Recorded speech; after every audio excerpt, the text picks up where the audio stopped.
there, this is Ellen Weatherford. And this is Christian Weatherford. We're here with Just the Zoo of Us, your favorite animal review podcast, where we rate your favorite animals out of 10 in the categories of effectiveness, ingenuity, and aesthetics. We're not zoological experts, but we try to get the most accurate information we can. I'm excited. I have some cool surprises in store for you this episode. Same. I'm excited. What animal do you have for us to talk about this week, baby? It's your turn to go first. Yes, so jumping right into it, I'm talking about the Pom-Pom crab, also known as the boxer or boxing crab. Nice. Yes, and this is actually a genus of crabs called Libya, Lybia. Not like the country of Libya. Not spelled that way, at least. Okay. All right. So this is like a whole group of crabs. There's not just like one specific one. Correct. But it's not like a huge group. I think it was around 10 to 15 species in there. Okay. Yeah. So when you say pom-pom, Yes. do you mean pom-pom like what cheerleaders use? Yes. Excellent. Now, I am talking about the marine pom-pom crab. Are there non-marine pom-pom crabs? Yes. So not to be confused with the freshwater pom-pom crabs. And more on that difference later, because it's not just a difference of where you'll find them. Right. Because I would imagine that like it would have to be a very different creature for it to be living in a very different environment. Yes. Interesting. Now, pom-pom crab was submitted by Justice Lively and Ilan Damnich.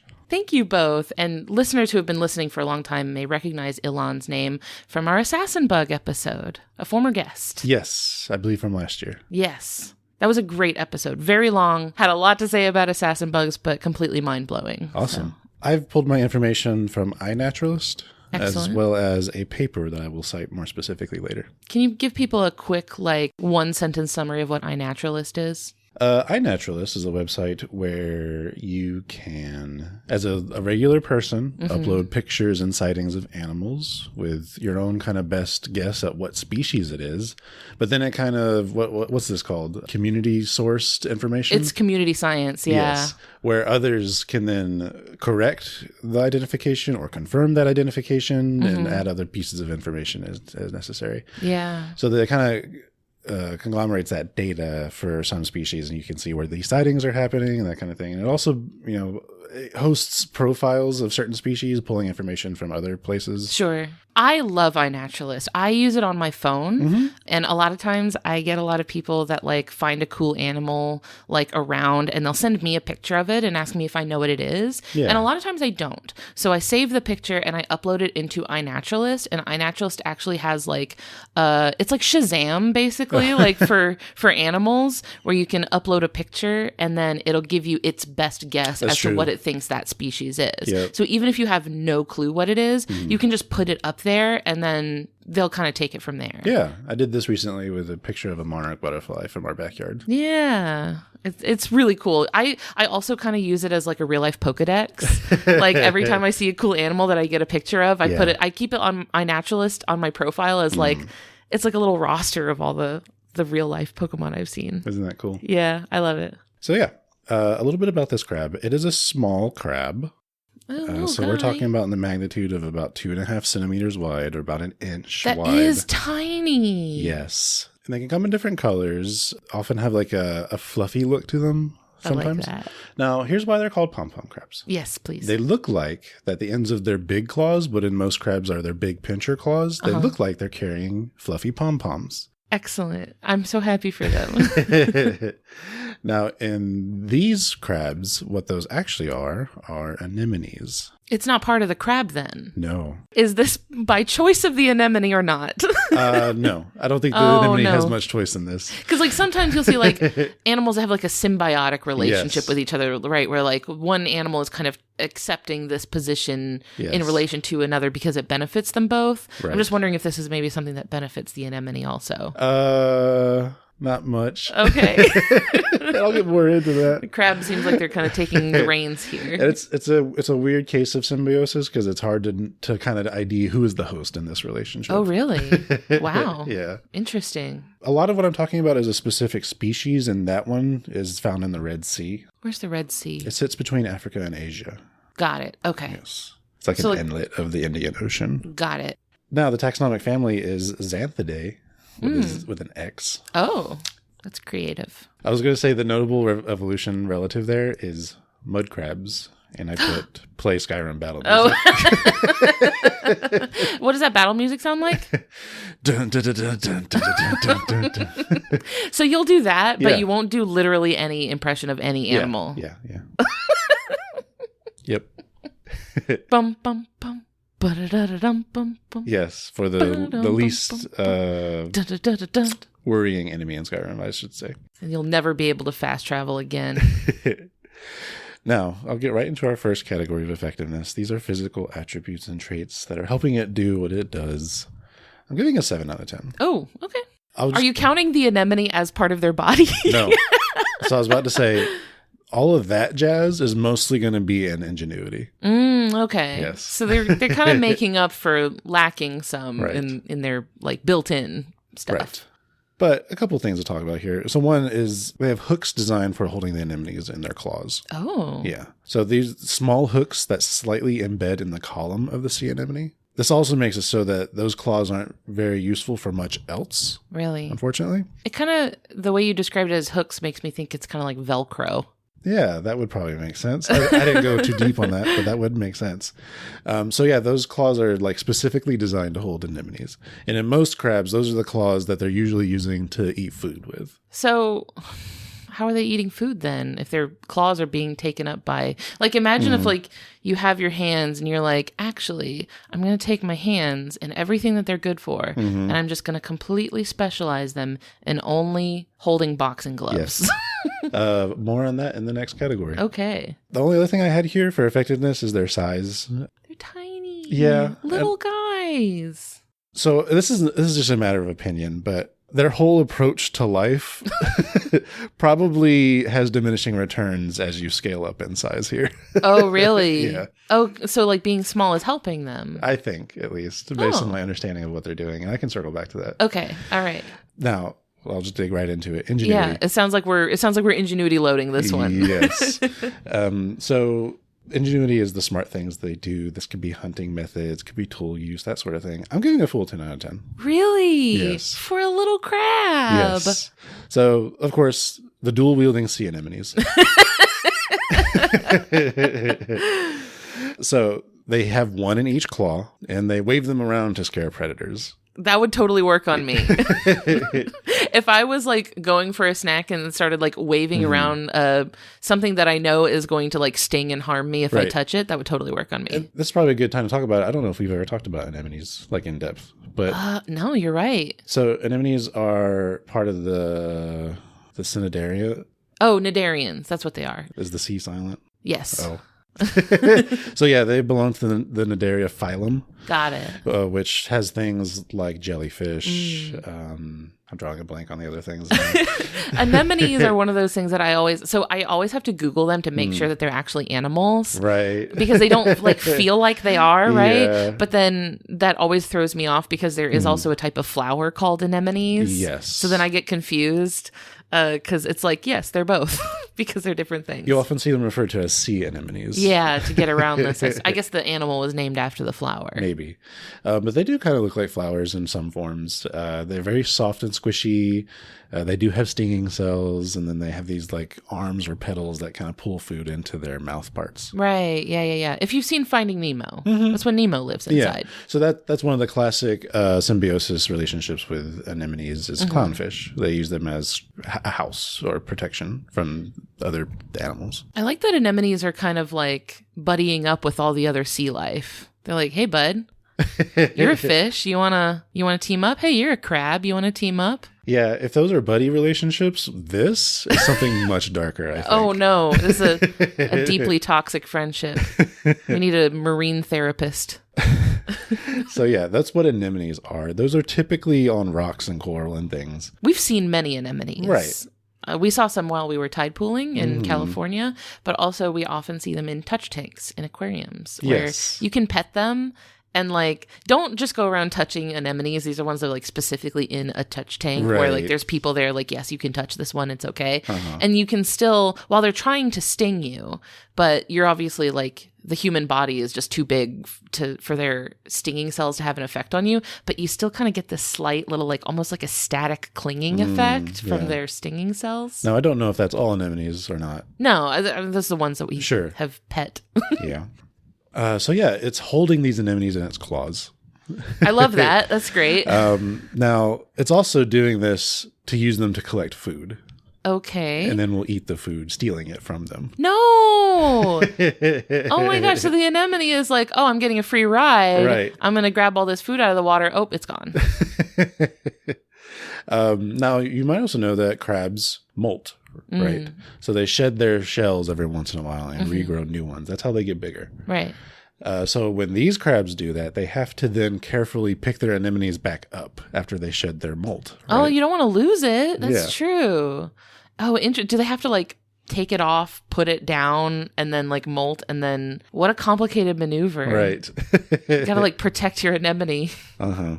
Now, earlier I mentioned don't confuse these with the freshwater crabs. Those do not use anemones. Those grow its own pom-pom-esque hair on its claws. Wow. Yeah. So in those, it's part of the crab. This one is not part of the crab. So, like, clearly the potential's there. Like, you could just put in the work and grow your own hair and not have to harass these anemones. Now, granted, I don't know what the freshwater one uses that for. I don't know if it serves the same purpose or not. But visually, it's similar. Now, anemones are actually all saltwater animals. There are no freshwater anemones. Right. You'll sometimes hear of things called hydra, so particularly in fish tanks and that kind of thing. Yeah. They're like microscopic, right? They're These pretty are small. tiny. Now, so sometimes those are referred to as being very small anemones, but they're actually different. But they do belong to the same phylum of Cnidaria. But they're like anemones and hydra, different classes in that same phylum. Mm-hmm. Similar vibes, though. Right. A big part of the points here, of course, one is using the anemones, but one is managing the anemones. Anemone management. I love this. So first, they do not hatch with anemones. Okay. Right? So you got to get them somewhere. They have to be acquired. I'm in anemone acquisition. And some of these anemones are only found associated with their host crabs. What? Yes. Really? They don't just like grow wild and free? So this particular study with a specific species in the Red Sea, they could not find this anemone in the area that they were studying in the 4 years they were there. Is this a domesticated sea anemone? Are crabs domesticating things? So they're not sure is the gist of it. They're not sure if it's somewhere special that they didn't look or didn't find, or if it's some sort of like they used to be around and now the anemones being cared for by crabs are the only specimens left. This is straight up domesticated. This is like chickens, like cows, like this is like our domesticated like cows and pigs and stuff like that. Like you're not going to find, well, I mean, now these days you will find pigs just running free because we've got feral pigs and stuff like that. But like, you're not going to find like a herd of cows just sort of roaming wild and free. Right. But with other species of the pom-pom crabs, you will find those anemones that they typically carry like on their own, standing free. I guess to me that would maybe imply that like they must be providing some benefit to the anemone. If the anemone is like evolving alongside them, like they must be providing some sort of benefit that the anemone is like specializing for. Maybe? I don't know. Now, in the ones where they're not finding the anemones elsewhere outside of crab ownership. It's a pet. Yeah. It's and we know they don't hatch with anemones. Right. Where are they getting their first anemones from? Oh, where are they getting them from?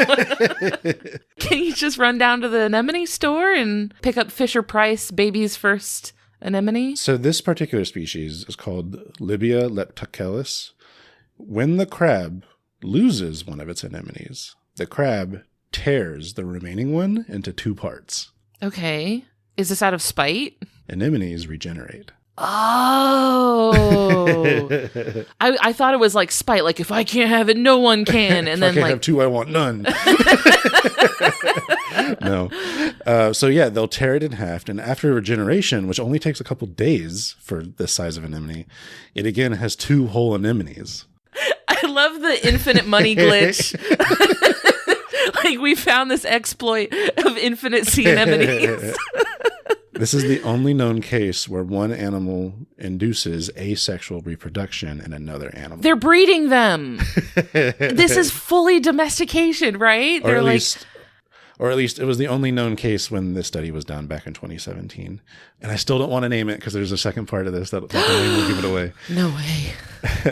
Now, a crab with no anemones will confront another crab who does. I'm imagining like a Western movie, Ghost Town, High Noon, like crab rolls up to the other crab and it's got like the slow pan to their hip. Right. So the crab with no anemones will fight the one that does. Okay. Trying to either steal a whole anemone or even just tear off a chunk of one. You're bringing claws to an anemone fight. Right. And then after that fight is done and the crab has successfully at least gotten a piece of an anemone, after regeneration is all done, both crabs now have 2 anemones. That's true. You don't need to steal the whole thing, right? You can take a little bit of it and then let the rest grow around it. It's like stealing, like, like when you go to like a plant store or something like that and you just pick little snippets up off the ground and then like propagate them. Right. You're not supposed to do that. I think that's stealing, actually. I would love to see some like crabs griefing each other by just like scuttling up to one and just like taking a little chunk out of their anemone and being like, bye. Like, I don't want to go through the whole fight. Right. Now, theft being the source of anemones here is also supported by DNA testing that showed all pairs that they tested were genetically identical to each other. So it's just one big giant clone crab pet. Everyone's got the same anemone pet. Now, another thing you might think about hearing this is, well, what happens if the anemones get too big? Because if you're familiar, they can get much larger than, an inch-wide crab. Yeah. So what they do is the crab limits the food intake of the anemones, effectively designing their own bonsai anemones. Oh my God. This just feels so much like what we do to like domesticated animals, you know, like it feels worse curating their body. I mean, not if you look at like the way we do to a lot of the animals that we like breed for consumption, right? Or even, you know, the fish that we keep in tanks and stuff, you know, like limiting their intake so that they can only grow to a certain size. Yeah. Like, well, it's an interesting, I guess, balance that the crab has to strike. It itself needs nutrition, but they don't want to deprive the anemone of all nutrition because then it will die, right? Right, and then it's not going to help. Yeah. Then they're going to have to go fight somebody all over again. I'm imagining that, like, if you're a crab, your claws are probably what you're going to use to fight. But if you're using your claws to carry around this big, fluffy, squishy anemone, it's kind of like putting giant marshmallows on your claws, right? Like, who are you going to fight with that? I mean, I guess it's enough to steal soft, squishy anemone parts. But like I mentioned earlier, their claws aren't good for much else. So if a crab loses its anemones and is not able to replenish that stock, it's likely going to starve in the wild. This is so like diabolical. They have so much drama. I bet there's a lot of drama in the crab community over stealing each other's anemones. Because then it's like your pet, right? That's like your dog or something. So all of that information was from the article I will now cite. Oh, thank you. Titled, "Boxer crabs induce asexual reproduction of their associated sea anemones by splitting and intraspecific theft." Diabolical. That's by Israel Skinetzer et al., found in the PeerJ journal in 2017. Nice. That is incredible because they're such little, like you'd imagine crabs to have very like sort of simple, you know, be very simple-minded little creatures. I've never really heard of such complex behavior from a crab. I guess the only room for improvement there is to not fight over the anemones, perhaps. If they maybe like socialized, like had some sort of like communal like anemone breeding like agricultural program where you could just like breed anemones and then like distribute them amongst this crab community. It's worth mentioning that these studies were done, you know, in a controlled environment where they had previously heard anecdotal evidence of this, but wanted to test it and show it. So, you know, they put them in the situation to where the crab has no anemones. Its only option is to steal from one that does. So in the wild, who knows if that's the only option they have? Because, you know, if there's this, you know, secret garden, they have anemones that they haven't found, maybe they just go back to that. Well, also, like, I'm wondering if that would benefit the crab in any... Because it would benefit the entire species if they were, like, you know, sharing anemones with each other rather than fighting over them. But, like, would it benefit the individual? Because then would it be, like, helping its competition? Like, I wonder how that would... Well, I would guess, you know, in the time that it takes to regenerate more anemone, you know, you're losing productivity of food collection, right? Right. So maybe that's some and some drive to not allow anemones to be stolen or damaged. Hear me out.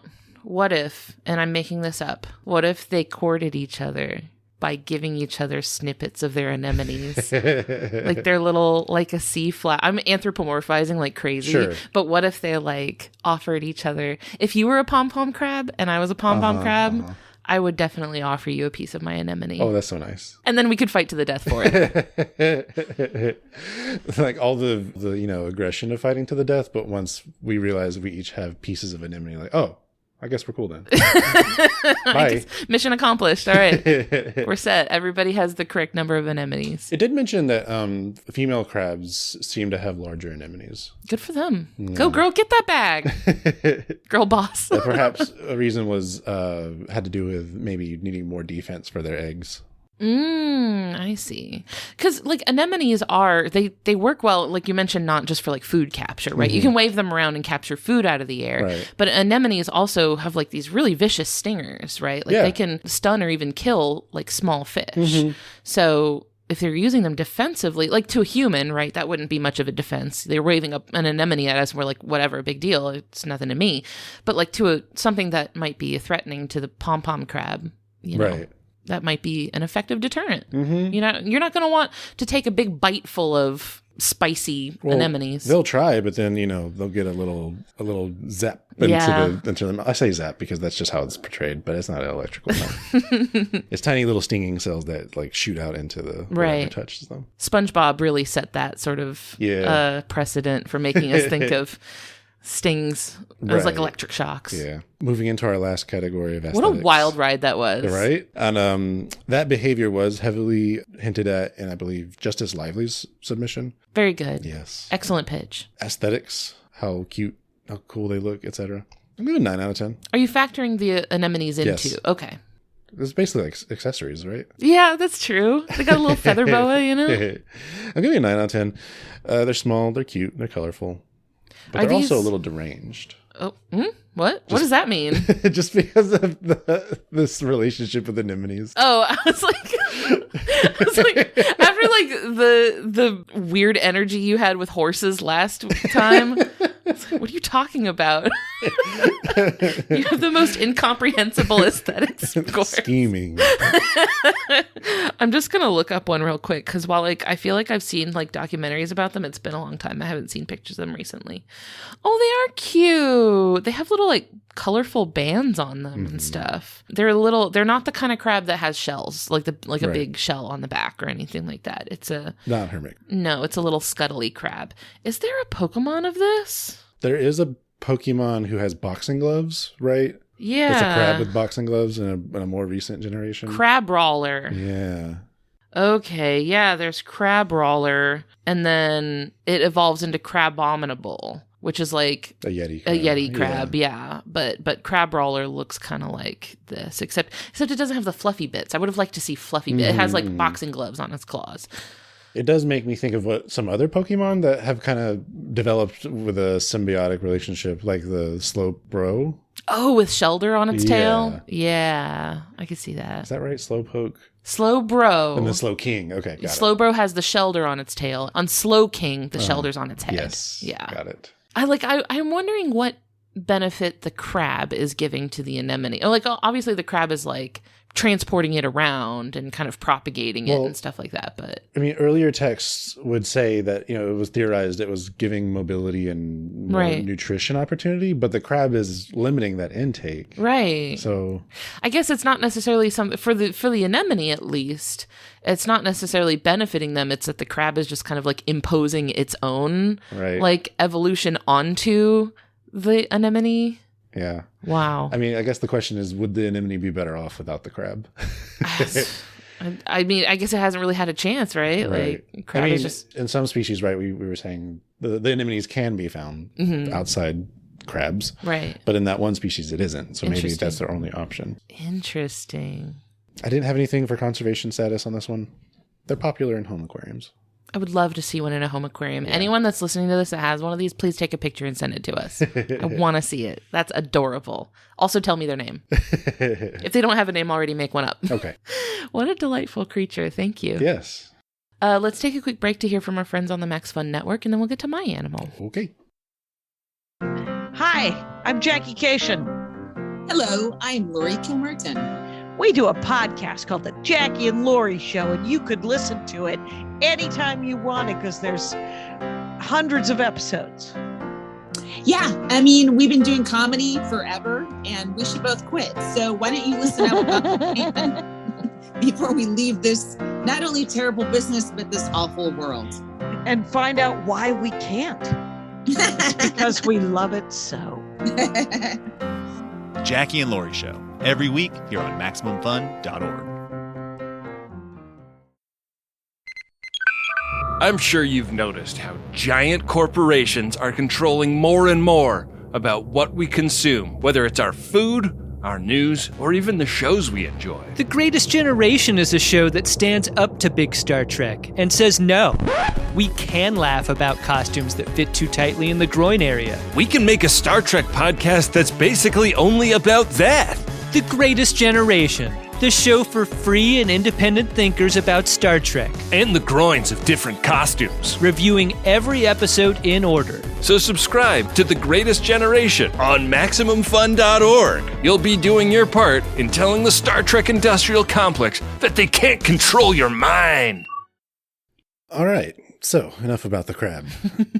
What have you got, Ellen? This week I'm talking about the mourning dove. Oh. I know. And that is mourning as in M-O-U-R. Not like mourning like the time of day. Mourning as in like... sad. Yes, a sad time. And the scientific name is Zenaida macrora. This was submitted by Divine Dowd. Thank you. Wow. And I'm getting my information from the American Bird Conservancy, the Cornell Lab of Ornithology, the Audubon Society, and, other stuff that I'll cite when it comes up so that I don't spoil anything. Mm-hmm. If you're not super familiar with this particular dove, it is, kind of small. They're about 12 inches long, which is 30 centimeters. They tend to be pretty slim. They're maxing out at only about 6 ounces, except for the fat ones in our backyard. We have some in our backyard. They're so chunky. It's really cute. I mean, sometimes they puff up their feathers, so I think they're maybe just like looking puffier. But it's a really just like a tannish brown color. It has some little, maybe some rosy spots on it, some black like spots on the wings. They're found in most of North America, including all of the contiguous United States. All of it. All right. Yeah. Sea to shining sea, this one is. As well as most of Mexico and southern Canada and throughout the Caribbean islands. Oh, okay. So they've just kind of got like the whole like northwestern quadrant of the globe just on lock. All right. You can find them just about anywhere. They're very, very common. Their taxonomic family is Columbidae, which are the doves and pigeons. Okay. We've mentioned this before when we talked about pigeons. We actually talked about pigeons twice on this show so far. Once with Rosemary Moscow from Bird and Moon, and then once I did an episode where I talked about just the common pigeon. There is no taxonomic distinction between doves and pigeons. Oh. It's just purely whatever people felt like calling them when it's one of those like you'll know it when you see it sort of things. Like, there's no difference between what we call a dove and what we call a pigeon. I wonder if there's any notable change in that naming based on the perception of the word pigeon. Right. It's funny because, like, there are some very extravagant, luxurious, beautiful-looking pigeons. Mm-hmm. And yet we still associate the word pigeon with being very, like, I don't know, lowly. And dove seems to imply like a more regal sort of air. Right. Like, because pigeon is often associated with urban pest. Right. Yeah. Which it shouldn't be. Right. But, there's no like rule about, which ones are doves and which ones are pigeons. It just boils down to what their name is, like what their common name is. There are 344 species in this family. So there are many birds in the dove and pigeon family. That is including the common pigeon and the dearly departed dodo. Really? What? Yes, What? The dodo was a pigeon. Weird, right? Huh. Yeah, the dodo's closest living relative is the Nicobar pigeon. Weird, right? Is there some sort of weird explanation for this? Or is it It's just a counterintuitive thing? They lived on an island. They lived on the island of Mauritius, and probably just their like seclusion on this island made them get so incredibly different from most other pigeons. Weird. Yeah, just a very strange pigeon. Huh. There is also the also extinct passenger pigeon, which is Yes. more closely related to this dove. So to get into the ratings for the mourning dove, starting with effectiveness, I'm giving them a 7 out of 10. I'm going to start with something that they have that a lot of other birds have. Not all of them, but a lot. It's called a crop. You heard of a crop when you're talking about birds? No? So this is like a bonus inventory slot in their digestive system. Oh. It's this muscular pouch that's like near their throat. And what they do is they eat a lot of food at once. So for doves, this is like almost entirely seeds. So when we see them foraging on the ground, like underneath our bird feeder or something like that, they're picking up seeds. They're really interested in the hard little seeds they pick up off the ground. They're like ground foragers, right? So they eat tons of food at once, and then they actually store it in their crop. Like, they don't necessarily digest it right then and there. They store it in their crop. And then later, when they're like resting, that's when they digest all that food in their crop. So it lets them take in a lot of food at once and then, you know, digest it later. So it helps them kind of like expand the amount of time that food is good for, basically. An interesting thing about the crop in pigeons and doves specifically, and there's some other birds that do this, but the crop secretes a pale yellow substance that is about the texture of cottage cheese. So it's like a chunky, pale yellow sort of goop that is secreted from the lining, the inner lining of the crop. And this is called pigeon milk, which they regurgitate to feed their young. Oh. So what's interesting about this is that both male and female pigeons produce pigeon milk. So mourning doves also do produce this pigeon milk. And also in Animal Crossing New Horizons, there's a little cafe. Oh no. There's a little cafe in the museum, and it's run by a pigeon named Brewster, who's the little barista. Oh no. And when you get coffee from Brewster, when you order it, he will ask you if you want pigeon milk in your coffee. And you can say yes or no.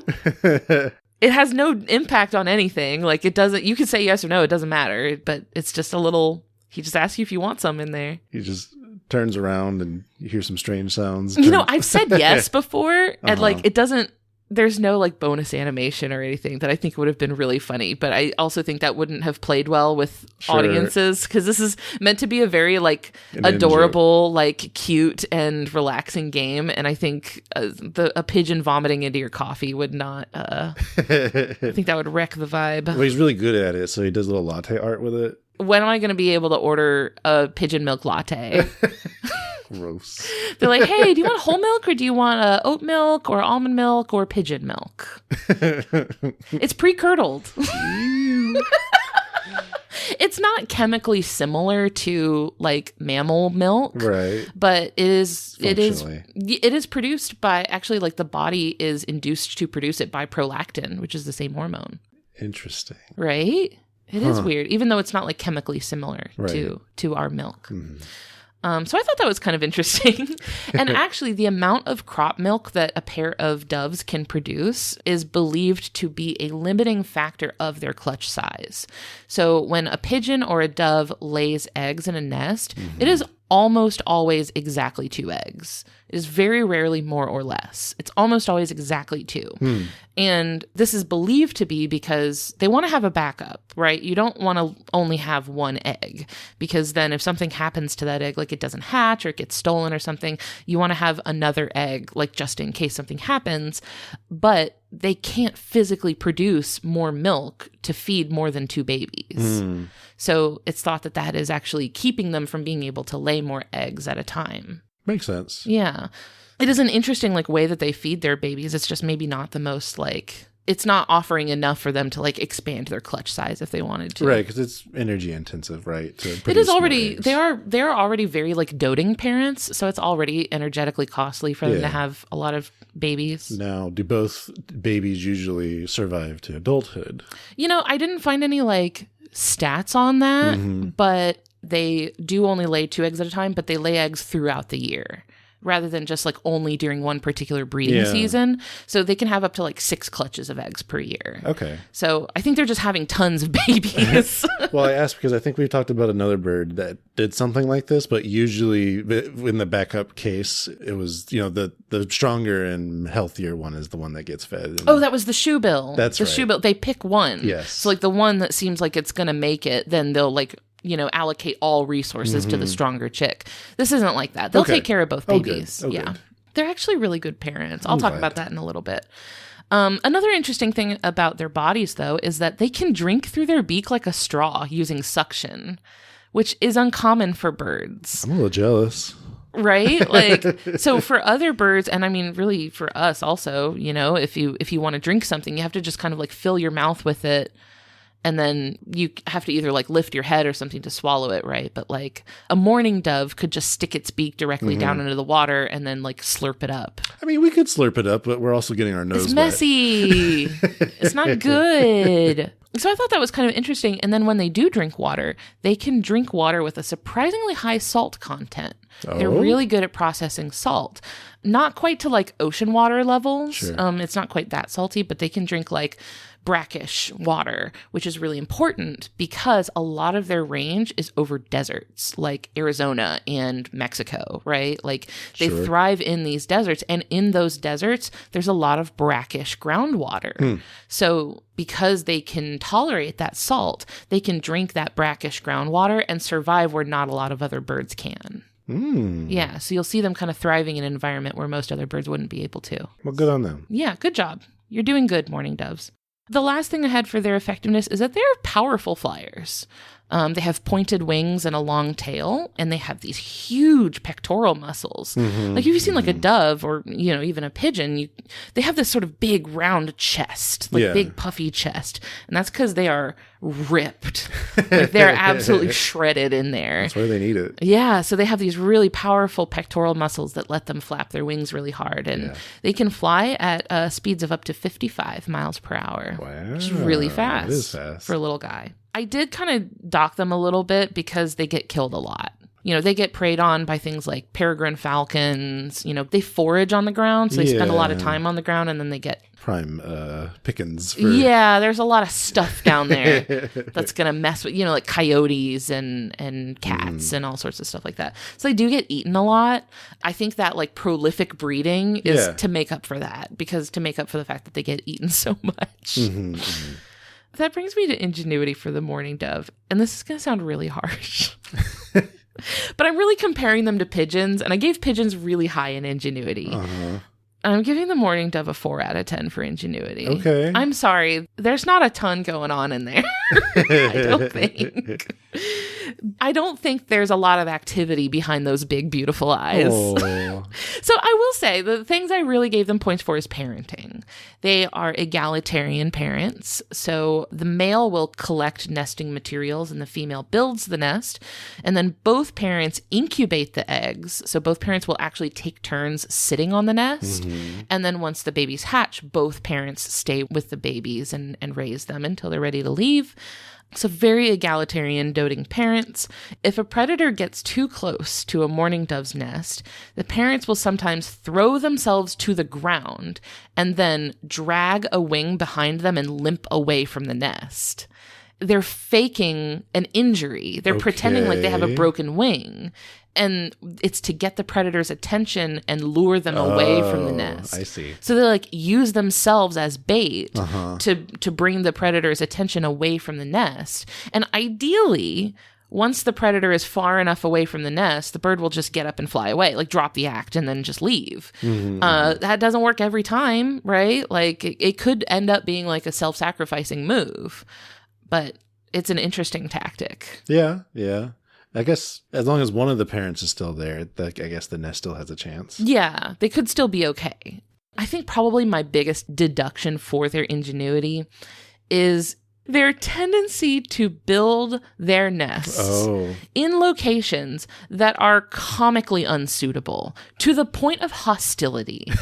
They will build their nests in the most laughably wrong places imaginable. So you'll see photos of mourning doves with nests in planters that are just like on people's like front porches. No coverage whatsoever. It's just like in a bucket, basically.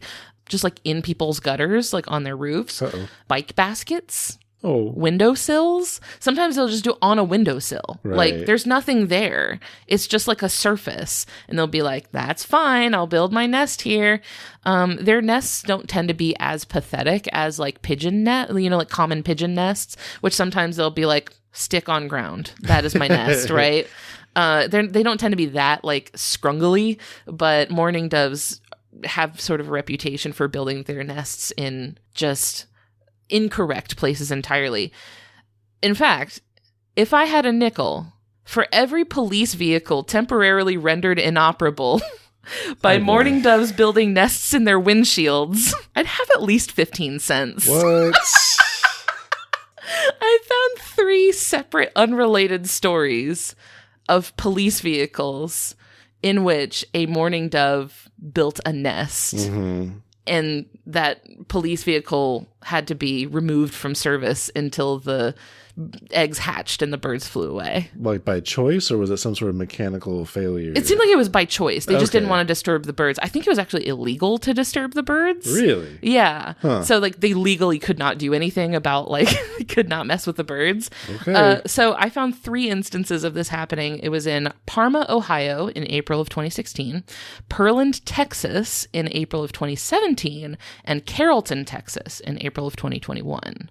So 3 separate news articles about this exact thing happening, and it's always in the windshield. They're like wedged up in the wiper blades. Like that can't possibly be a comfortable or safe place to have your like baby nursery, right? Like it's a bad idea all around. And I really enjoyed this quote from one of the articles, from the article that was from Pearland, Texas, in this article by Dana Burke. This is my favorite line.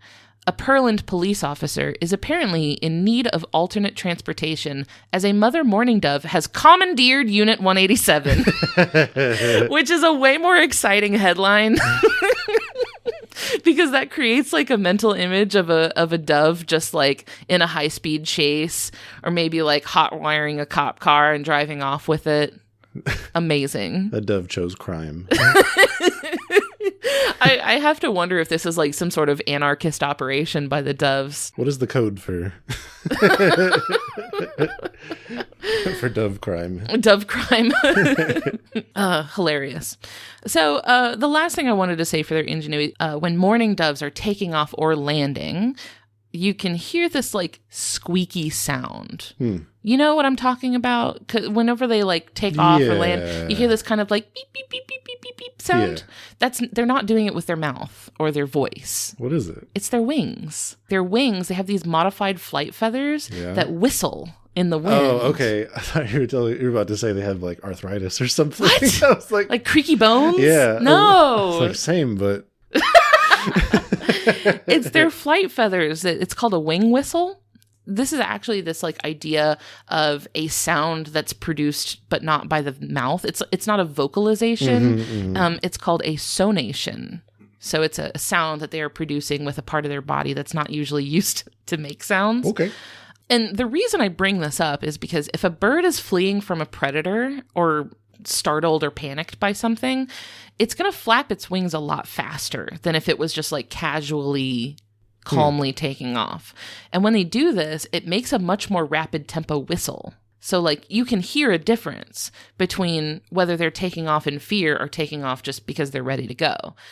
Other birds nearby can hear that sound, identify it as either a panicked or a calm takeoff, and then respond accordingly. So if they hear that a mourning dove is fleeing, like if they hear that it's panicking and flying away, then they'll take off too. They know something dangerous is over there. Yeah. So it serves as this like little alarm that like lets everybody in the area know like, hey, I'm scared of something. We should probably all be scared of something. And then like a domino effect. Yeah. So then everybody gets up and takes off, right? I couldn't give them a lot of like credit for this ingenuity wise, because like that's not necessarily something they're doing on purpose. It's just they're taking off and their wings are producing a sound as a result of that that's just being interpreted by all the other birds nearby. In fact, in 2008, researcher Seth Coleman tested this response by playing recordings of mourning doves' wings in either startled or non-startled takeoffs for other mourning doves as well as cardinals and sparrows. And the experiment found that all of the birds were startled and fled by the startled wing whistles. And so it suggests that these sonations serve as predator alarms for the whole area. It's really interesting. That paper was titled Mourning Dove Zenaida macrora Wing Whistles May Contain Threat-Related Information for Con and Heterospecifics. And that was by Seth Coleman in, I'm going to do my best here, Naturwissenschaften in June 13th of 2008. Very cool. And finally, to wrap things up for the mourning dove aesthetics, I'm giving them an 8 out of 10. I think they have a Betty Boop face. Do you know what I mean by this? Very round features. Sure, big eyes. Circular, like purely circular eyes. Even like a very round forehead that I think gives it like a sort of a baby doll sort of look. And then a tiny little mouth, like tiny little pointy beak. Like it has very baby doll proportions. And I think that's really cute. They could be doing more with colors, I think. Okay. Because like we've seen other pigeons do a lot with iridescence or like rainbow colors, like the Nicobar pigeon or like the Victoria crowned pigeon, which has these like incredible plumage on its head. Like we've seen more from pigeons, and I feel like we could be doing better, right? Like we could maybe zhuzh it up a little bit. I think there's room there in the mourning dove, but I still give them high marks because I am factoring their sounds into aesthetics. That makes sense. So the name mourning dove comes from what is interpreted as being like a mournful sound that they make. Their cooing sound is very distinct. You can tell it apart from any other bird.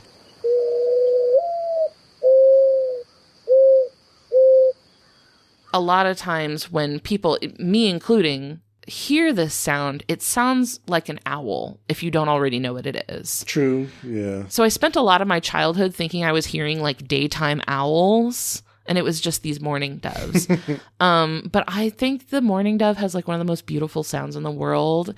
It just has like such a calming, like cooing sound that is so like peaceful. And it actually like evokes a very specific memory for me. Oh, really? Like when I hear a mourning dove, I don't know, because I've heard them my whole life. Sure. Right? Like I don't know why I associate them really strongly with a very specific like scene, but it reminds me of summers that I spent in St. Petersburg with my dad's family, and specifically like laying on the floor in my grandparents' living room, because they had like a screened-in front porch that they often just left the front door open to. So you were usually getting like air and stuff from outside, which meant we could hear all of the like birds outside, and there was mourning doves outside that would just like, and there must have been a pair of them out there because it's a courtship cry that they're, you know, when they're cooing like that, they're usually courting each other. So we would hear this sort of sound like just outside the door. So whenever I hear that sound, I think of like laying on the floor in my grandparents' living room, usually like coloring in a coloring book or something, and hearing the mourning doves, and it's a very pleasant memory that I associate with them. I've seen a lot of like videos, like TikToks and tweets and stuff recently of people saying that they never hear mourning doves anymore. Really? And it sounds like people are expressing concern like about the populations of mourning doves. And it reminds me of this phenomenon where people think that roly-polies are going extinct because they never see them. You know what I'm talking about? Oh, like, okay. Yeah, I think we talked about this, like, just personally before. Right. Where people were talking about they don't see as many roly-polies as they did, specifically as when they were children. Right. Which, from your perspective, might seem like a chronological decrease in the amount of that animal because you don't see them anymore. But what it more likely is just you don't overlap with that animal as much anymore because your lifestyle has changed. Yeah. Right? Like, how often are you digging in the dirt anymore these days? Like, if you're not spending a lot of time playing on the ground and looking at the dirt and looking in the grass and stuff, then you're not going to see them anymore. Right. And when you're standing, the distance between your eyes and the ground has effectively doubled. Right? Yeah. So you're not going to notice little guys crawling around in there. Yeah. But same for the mourning dove. I think that because they typically do, when they are cooing, it's usually, in kind of the twilight hours, early in the morning. Maybe you're just not awake as much, or maybe you're just not living in the same spaces that those animals are as common in. I think it's just for a lot of people, it's you're just not necessarily, you just might be spending time outside much later than you were when you were a kid and you had to wake up at sunrise to catch the bus or something. That makes sense. I associate the cooing sound with twilight and dew on grass. Yeah. It feels like waking up early for a school field trip, getting on the bus. And yeah, it does have that kind of, so if you're not in that situation as much, then no, you're not going to hear the bird that much anymore. But the birds are still there. They're conservation wise, they're of least concern. They are fine. I had to make a new category. Concerningly abundant.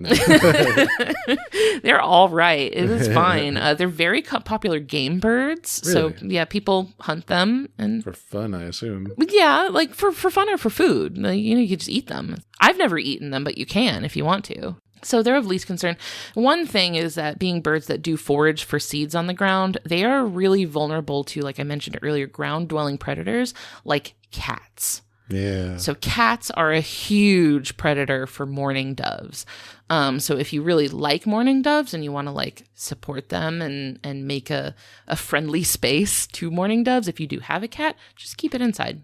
That's all. Keep your cat inside so that your cat isn't eating up all your mourning doves. Or lots of other things too. Yeah. Keep your pets inside, please. So yeah, I this is an animal that's kind of always been around for me. Because we don't live in a very urban area, we see mourning doves more than we see, common pigeons, I think. True. We love our mourning doves in our backyard. Aren't they sweet? They are. They'll congregate sometimes as a big group, some sitting on the fence, some on the ground. It's they take turns. Yeah. It's really sweet sometimes when they forage together, because they'll actually come into our backyard and pick seeds up off the ground. And we love our mourning doves. They're very sweet. So I thought it'd be nice to talk about them. Yeah. It's a cool critter. And they're based anarchists, apparently. Well, thanks, hon. Thank you. And thank you, listener, for spending this time with us today. If you liked what you heard, you can leave a good review for us on your podcast app of choice. You can also hang out with us on social media. We're on Facebook, Twitter, Instagram, Discord, TikTok. I'll have links to everything in the episode description so that you can scroll and click through. And also, if you have an animal you want to hear us talk about on the show, email it to me at ellen@justthezooofus.com.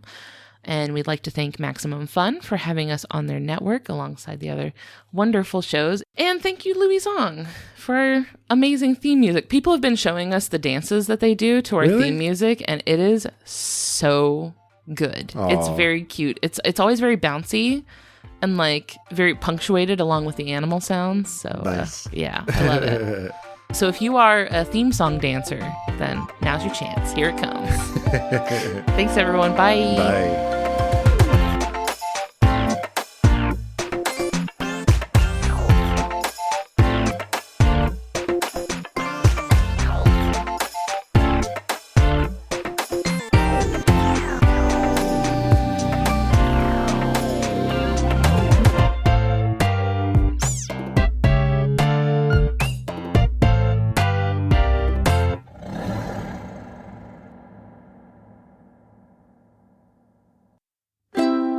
MaximumFun.org.